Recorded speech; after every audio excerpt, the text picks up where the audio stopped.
Olá, alunos da Rede Municipal de Teresina. Continue com a gente que está começando mais uma aula de Geografia. Você sabe que semana passada nós finalizamos o conteúdo, que foi o conteúdo sobre clima. E hoje nós vamos iniciar um novo conteúdo, nós vamos falar sobre água e hidrografia, conteúdo importante para a humanidade, certo? Então vamos lá? O que a gente vai aprender hoje? Olha só, nós vamos conhecer o ciclo da água e comparar o escoamento superficial no meio rural e no meio urbano. Isso diferencia o escoamento superficial, ele vai ser diferente no meio rural, do meio urbano. E compreender como é que se dá esse ciclo da água ou ciclo hidrológico. Depois nós vamos reconhecer os principais componentes das bacias e das redes hidrográficas. O que seria uma bacia hidrográfica? Quais são os seus componentes e sua localização no modelado da superfície terrestre e da cobertura vegetal. Então é isso que nós vamos aprender. Esse conteúdo vocês irão encontrar na unidade 5, capítulo 10, na página 117, onde trata especificamente sobre água e hidrografia. Bom, vamos começar falando sobre o ciclo hidrológico, ou ciclo da água. O que é o ciclo hidrológico, gente? A água se encontra em constante transformação, não é verdade? Passando de um estado para o outro. São os estados físicos da água, os principais: sólido, líquido, gasoso. Então a água ela está em constante transformação. No nosso planeta, a água ela vai exercer um processo importante para os seres vivos, certo? E esse processo vai se dar tanto na litosfera, como na atmosfera, na biosfera e também na própria hidrosfera. Então, é um ciclo importantíssimo para a sobrevivência dos seres vivos. E como é que ele ocorre? Esse ciclo hidrológico ele ocorre de forma permanente, acontece o tempo todo. Então, vamos partir do princípio. A água de lagos, rios, oceanos, mares, ela vai evaporar. Evaporar como?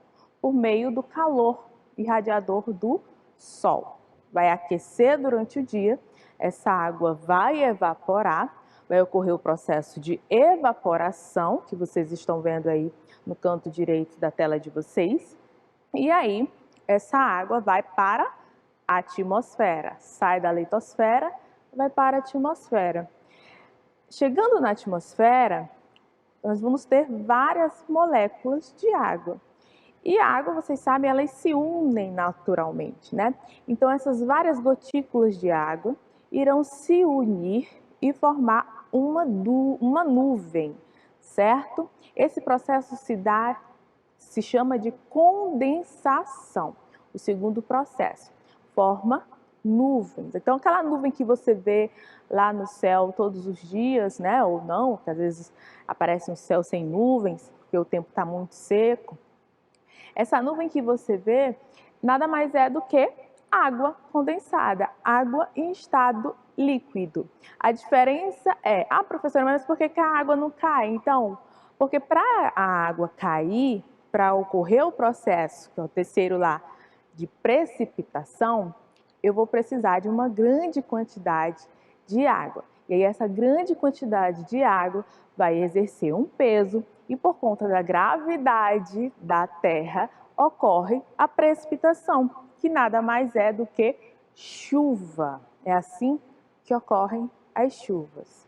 A água em vapor se condensa, se transforma em estado líquido, sai do vapor, vai para o estado líquido, se condensa, cria uma massa, né? Um peso, e aí ocorre precipitação, ocorrem as chuvas, ok? Quando ocorre a precipitação, o próximo passo do ciclo hidrológico, ou do ciclo da água, é infiltração.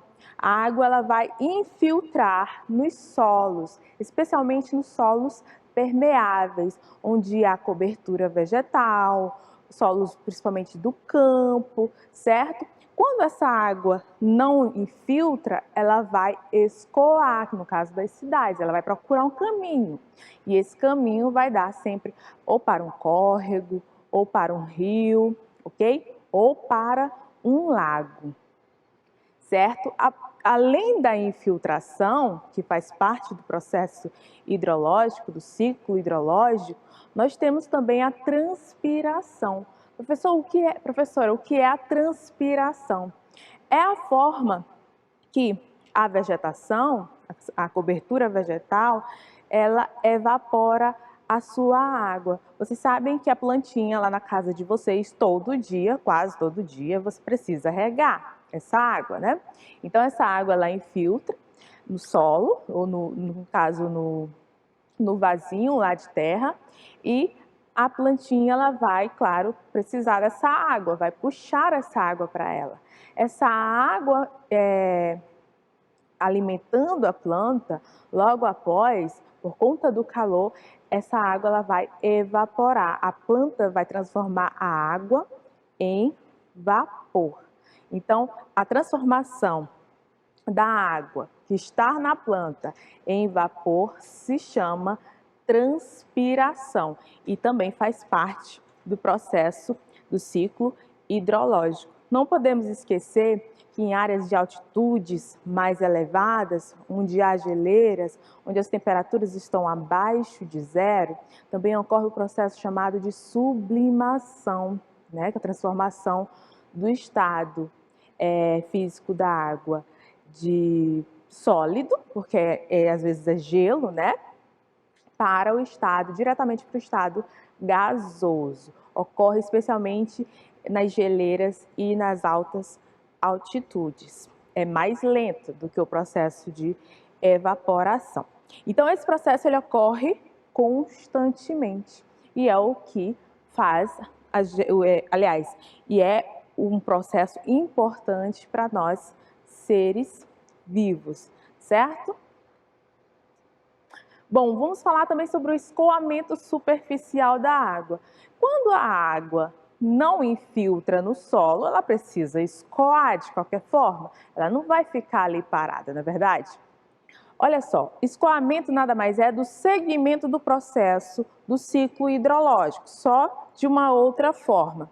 O que é o escoamento superficial? Aqui, o primeiro tópico.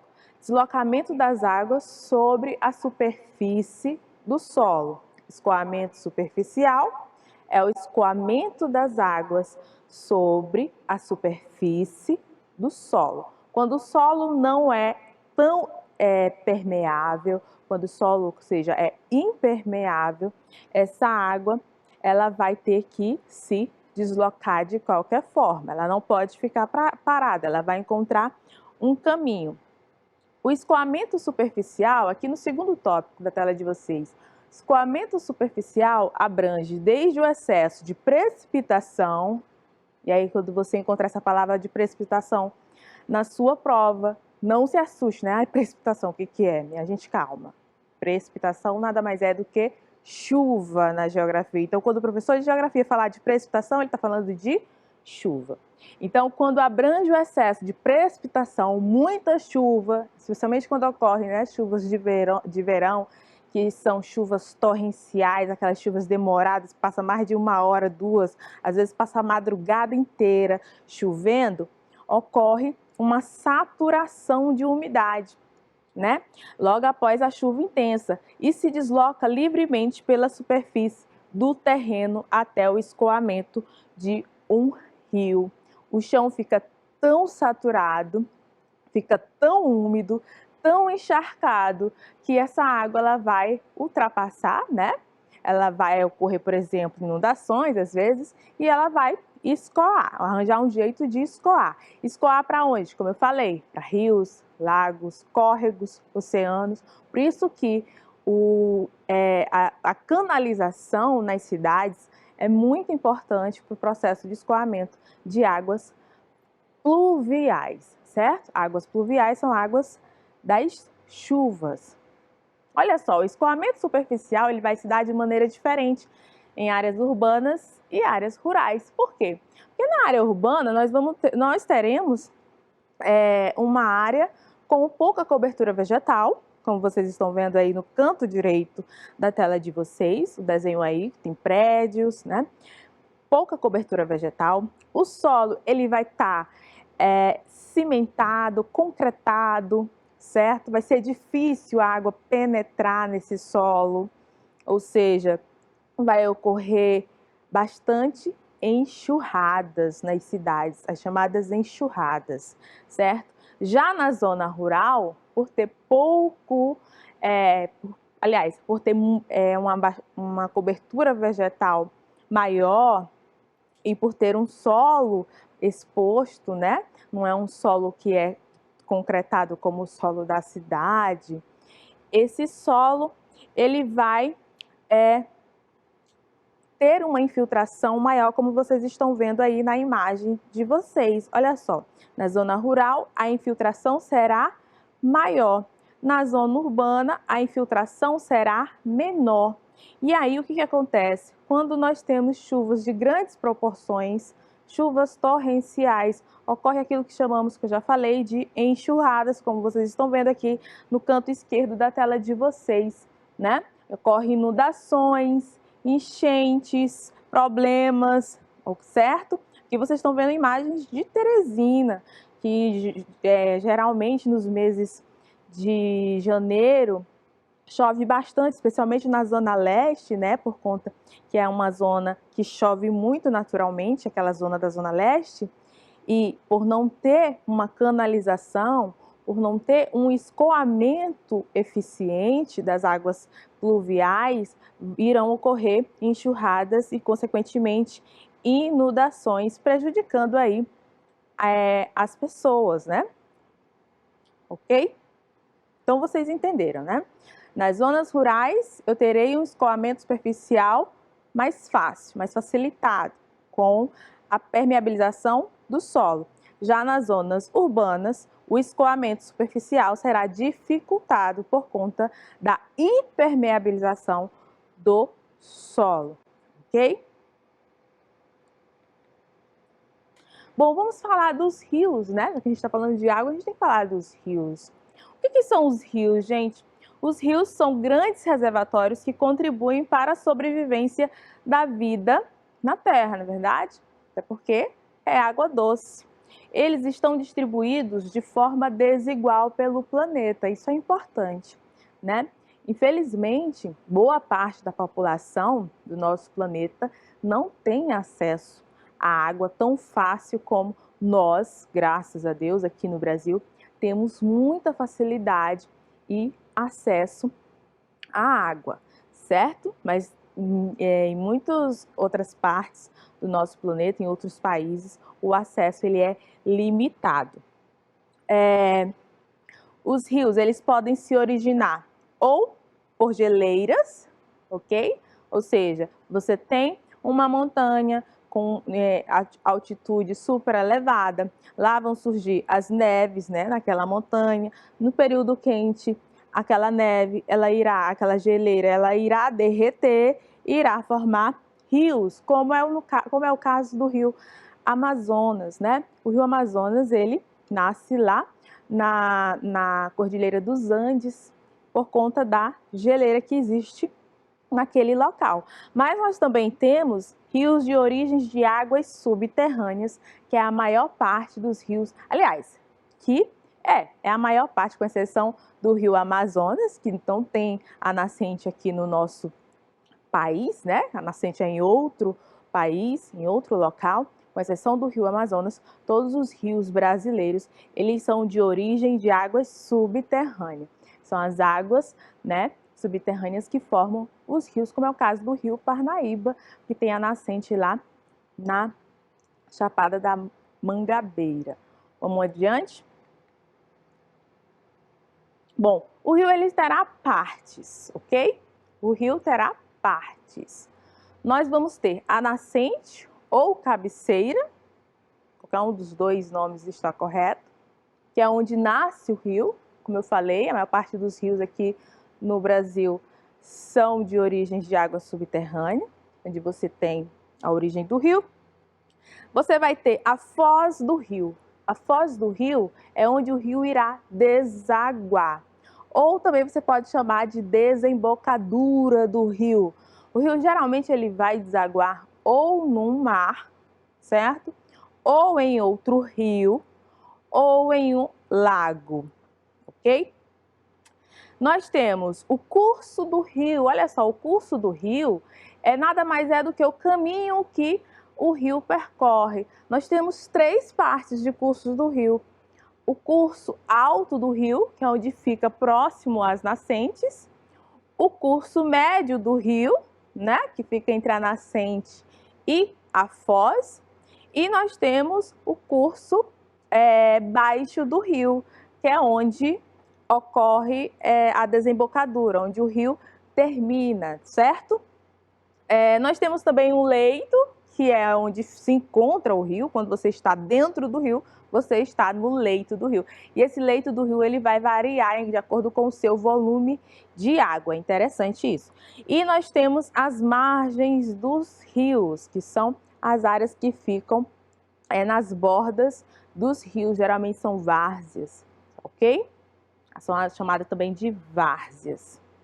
Bom, é importante saber, todo rio ele nasce, né, de uma altitude mais elevada e ele vai desaguar, desembocar, né, numa parte mais baixa. Então ele nasce numa altitude elevada e aí ele vai descendo justamente por conta da gravidade para uma parte mais baixa. Por isso que o rio ele percorre o caminho, certo? Eu trouxe aqui uma representação metafórica para a gente entender o que é uma bacia hidrográfica. Bacia hidrográfica nada mais é do que uma área drenada, né, alimentada por um rio principal. Então nós temos um rio principal e seus afluentes.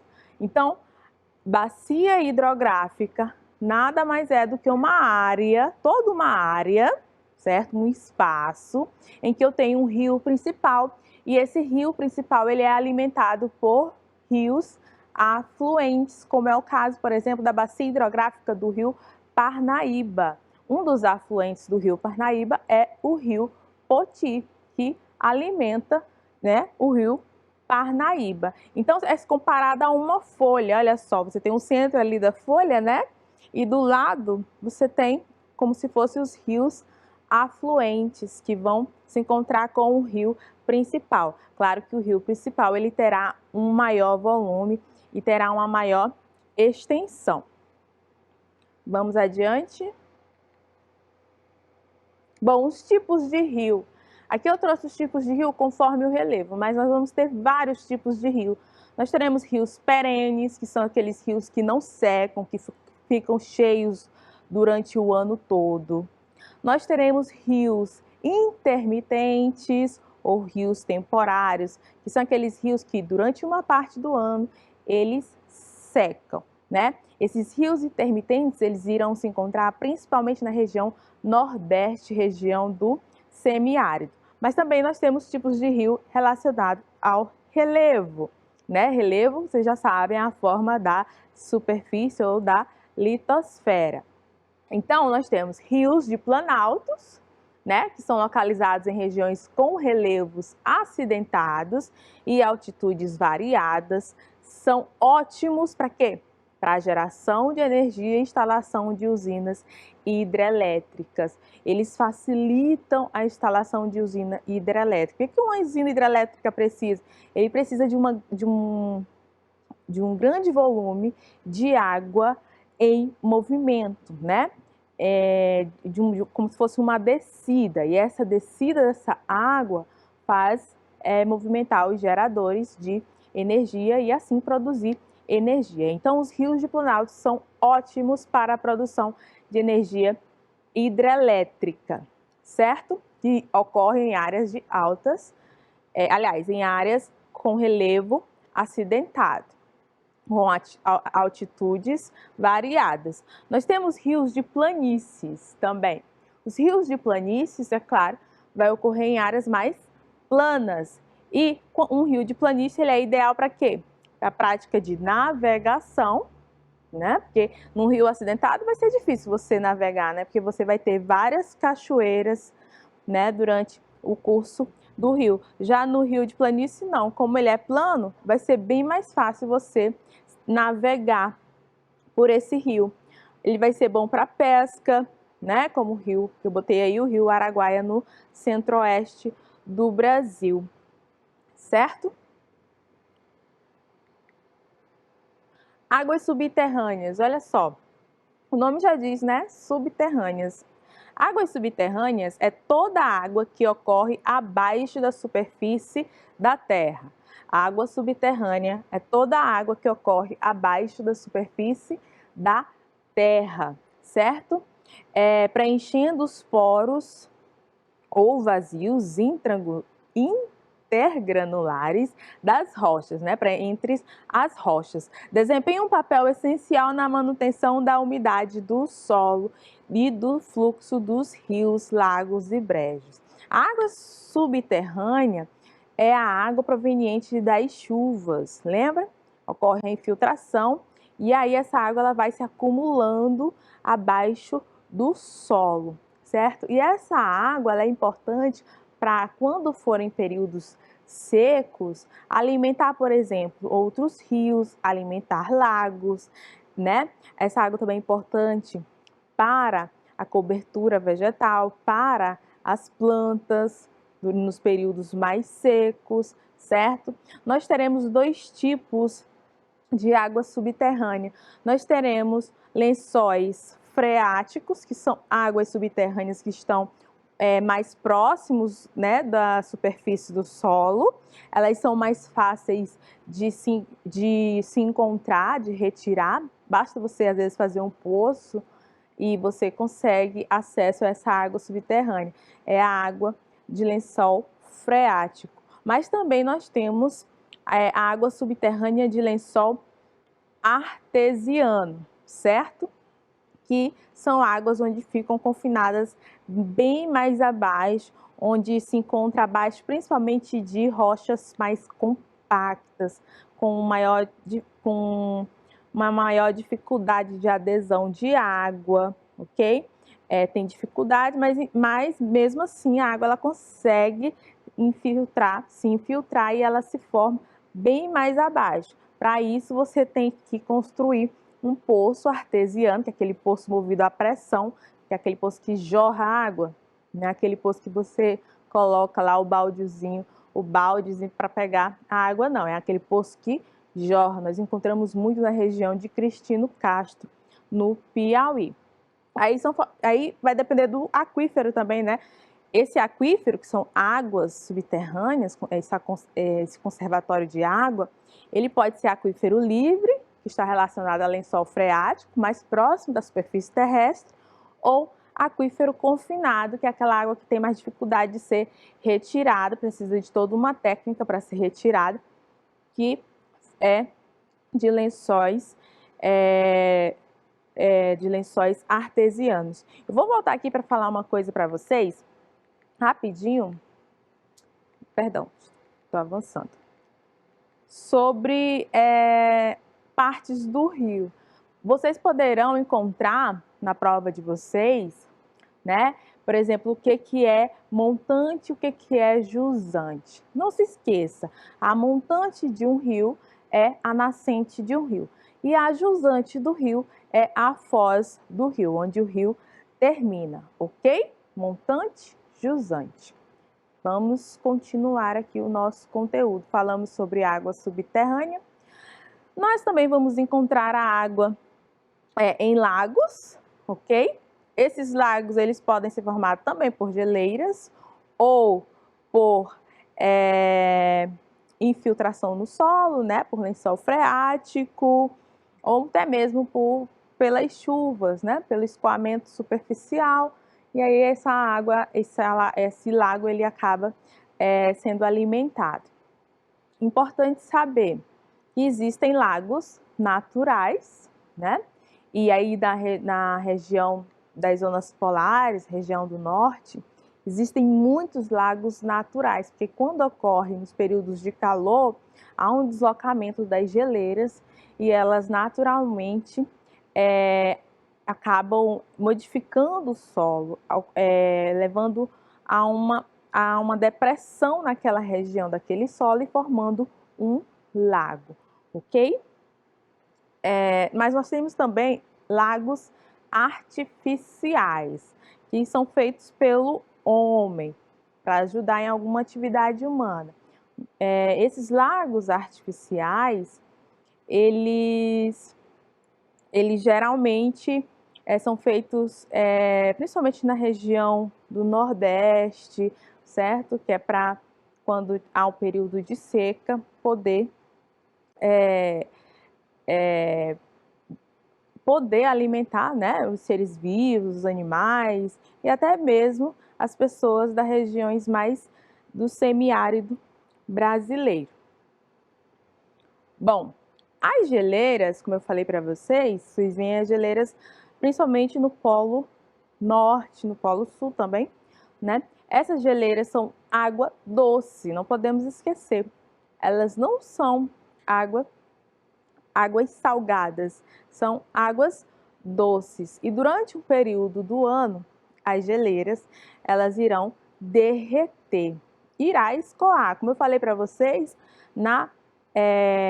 nas altas latitudes, especialmente no hemisfério norte, há uma grande quantidade de lagos formados por essas geleiras. Então, geleira é a água no seu estado sólido, né? Passa a maior parte do tempo no seu estado sólido e durante um período mais quente, elas derretem, ok?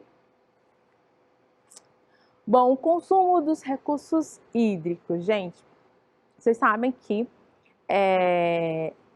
já vem se falando há um bom tempo sobre o consumo consciente da água. Mas como é que se dá esse consumo dos recursos hídricos? Eu trouxe para vocês um gráfico aí de pizza que está no canto direito da tela de vocês sobre o uso da água por setores econômicos.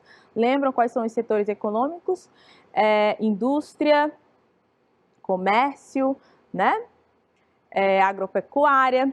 Aí nós temos dois, a agricultura, no caso, e as indústrias, certo? Então, o uso das águas por setores, ela se dá maior no setor da agricultura. 70% da água utilizada no Brasil, água doce, água potável, vai ser utilizada na agricultura. 22% na indústria e apenas 8% ou chega a 12% para uso doméstico, aquele uso que nós utilizamos no nosso dia a dia, para tomar banho. Inclusive, tomar banho é uma